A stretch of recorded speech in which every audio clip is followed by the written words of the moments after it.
राजधानी में धीमी हवा और बढ़ती ठंड ने PM 2.5 प्रदूषण को खतरनाक स्तर तक पहुंचा दिया। रविवार को हवा गंभीर श्रेणी की दहलीज पर रही और सुबह धुंध व स्मॉग की मोटी परत छाई रही। दृश्यता कम होने से लोग मास्क पहनने पर मजबूर हुए और सांस के मरीजों को दिक्कत आई। एयर क्वालिटी इंडेक्स 391 दर्ज हुआ, जो शनिवार से 21 अंक ज्यादा है। दिल्ली NCR में बढ़ते वायु प्रदूषण को लेकर इंडिया गेट पर प्रदर्शनकारियों के एक समूह ने विरोध दर्ज कराया। उन्होंने हवा की खराब गुणवत्ता को लेकर सरकार से त्वरित कार्रवाई की मांग की। कुछ देर बाद मौके पर पहुंची पुलिस ने उन्हें वहां से हटाया। प्रदूषण संकट पर लोगों में बढ़ती नाराजगी लगातार दिखाई दे रही है। श्री गुरु तेग बहादुर साहिब जी के 350वें शहीदी दिवस पर लाल किले में 3 दिवसीय धार्मिक कार्यक्रम शुरू हुआ। गुरुद्वारा सीसगंज साहिब से नगर कीर्तन के बाद मुख्य पंडाल में प्रकाश किया गया। लगभग 50,000 श्रद्धालुओं की व्यवस्था के साथ हर शाम कीर्तन दरबार होगा। पहले दिन के समागम में मुख्यमंत्री रेखा गुप्ता शामिल होंगी। साथ ही लंगर, टेंट सिटी और लाइट एंड साउंड शो आकर्षण हैं। दिल्ली MCD उपचुनाव में भाजपा का मेगा संडे अभियान बेहद सक्रिय रहा। मुख्यमंत्री रेखा गुप्ता समेत शीर्ष नेताओं ने 50 से अधिक बैठकों और नुक्कड़ सभाओं में हिस्सा लिया। सभी 12 वार्डों में डोर टू डोर कैंपेन चलाया गया। भाजपा अध्यक्ष वीरेंद्र सचदेवा ने दावा किया कि पार्टी 12 में से 11 वार्ड जीत रही है। ग्रेटर कैलाश एक में अवैध अस्पताल को लेकर सियासत तेज हो गई है। आप नेता सौरभ भारद्वाज ने उम्मीदवार ईशना गुप्ता के समर्थन में सभा कर अस्पताल को नियम विरुद्ध बताया। उनका आरोप है कि भाजपा सरकार और MCD स्थानीय विरोध के बावजूद कार्रवाई नहीं कर रही। उन्होंने जनता से कहा कि CM रेखा गुप्ता से हलफनामा मांगे कि अस्पताल अवैध है, तभी वोट दे। चंडीगढ़ मुद्दे पर आपने केंद्र सरकार पर तीखा हमला बोला है। अरविंद केजरीवाल ने आरोप लगाया कि संविधान संशोधन के जरिए पंजाब के अधिकार छीने जा रहे हैं। उन्होंने कहा कि पंजाब हमेशा बलिदान देता आया है और उसकी पहचान पर हमला हो रहा है। मनीष सिसोदिया ने इसे पंजाबियों के अधिकारों पर सबसे बड़ा डाका बताया। दिल्ली विधानसभा 26 नवंबर को संविधान दिवस का 75वां विशेष समारोह मनाएगी। विधानसभा अध्यक्ष विजेंद्र गुप्ता ने तैयारियों की उच्च स्तरीय समीक्षा की। कार्यक्रम में उपराष्ट्रपति CP Radhakrishnan coffee table book का विमोचन करेंगे। उपराज्यपाल विनय सक्सेना और मुख्यमंत्री रेखा गुप्ता भी विशिष्ट अतिथि होंगे।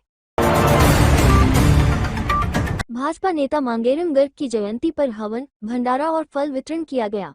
मुख्यमंत्री रेखा गुप्ता ने उन्हें समाज सेवा की प्रेरणा बताया। भाजपा अध्यक्ष वीरेंद्र सचदेवा ने कहा कि उन्होंने जीवन भर जनसेवा को प्राथमिकता दी। सांसद योगेंद्र चंदोलिया ने भी उन्हें श्रेष्ठ संगठक के रूप में याद किया। नर्सरी दाखिले में प्रतिबंधित मानदंड अपनाने पर शिक्षा निदेशालय कार्रवाई करेगा। 50 से अधिक मानकों पर रोक है, जिसमें साक्षात्कार, वेज, नॉन वेज और पेरेंट्स की योग्यता शामिल है। स्कूल 28 नवंबर तक अपने मानदंड वेबसाइट पर अपलोड करेंगे। नियमों का उल्लंघन करने पर सख्त कदम उठाए जाएंगे। DDA के बांसेरा पार्क में पहले बड़े आयोजन के लिए बुकिंग हो चुकी है। इस बार यमुना तट के बांस के बागीचे में जश्न-ए-रेखता आयोजित होगा। शब्दों और साहित्य के इस उत्सव के लिए नया स्थल आकर्षण का केंद्र बनेगा। तैयारियों को लेकर उत्साह दिख रहा है। ट्रेड फेयर में इस बार खरीदारों से ज्यादा स्टॉल संभालने वाले युवा चर्चा में हैं। उनके स्टाइलिश लुक और एटीट्यूड के वीडियो सोशल मीडिया पर वायरल हो रहे हैं। लड़कियों के बीच इनकी तस्वीरें मीम बनकर खूब लोकप्रिय हो रही हैं। वहीं प्राकृतिक खुशबुओं और हर्बल उत्पादों वाले स्टॉल भी खूब सराहे जा रहे हैं।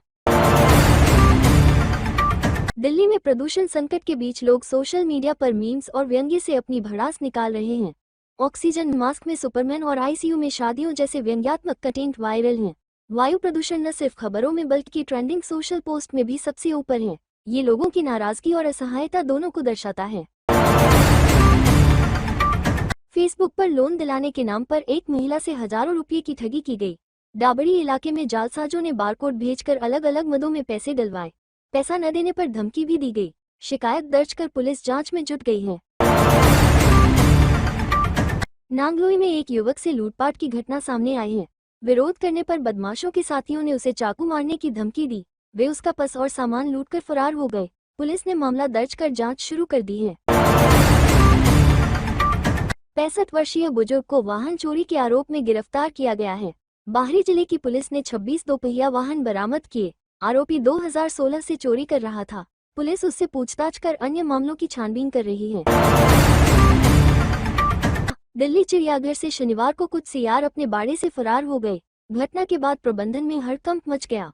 वन क्षेत्र में उनकी तलाश के लिए अभियान चलाया गया है। अधिकारी स्थिति पर लगातार नजर बनाए हुए हैं। दिल्ली कांग्रेस अध्यक्ष देवेंद्र यादव ने चांदनी महल से कांग्रेस उम्मीदवार कुंवर शहजाद अहमद के मौन विरोध का समर्थन किया। उनका कहना है कि यह विरोध स्थानीय नेताओं की निष्क्रियता और भ्रष्टाचार के खिलाफ है। उन्होंने खुद भी काले कपड़े पहनकर अभियान में जुड़ने की घोषणा की। कांग्रेस जनता के मूल मुद्दों को चुनाव में मुख्य एजेंडा बना रही है। जोहान्सबर्ग में G20 समिट के दौरान प्रधानमंत्री नरेंद्र मोदी और इटली की प्रधानमंत्री जॉर्जिया मेलोनी की मुलाकात हुई। दोनों नेताओं ने द्विपक्षीय संबंधों पर चर्चा की। बैठक दोस्ताना माहौल में आयोजित हुई। यह मुलाकात सम्मेलन के प्रमुख आकर्षणों में रही।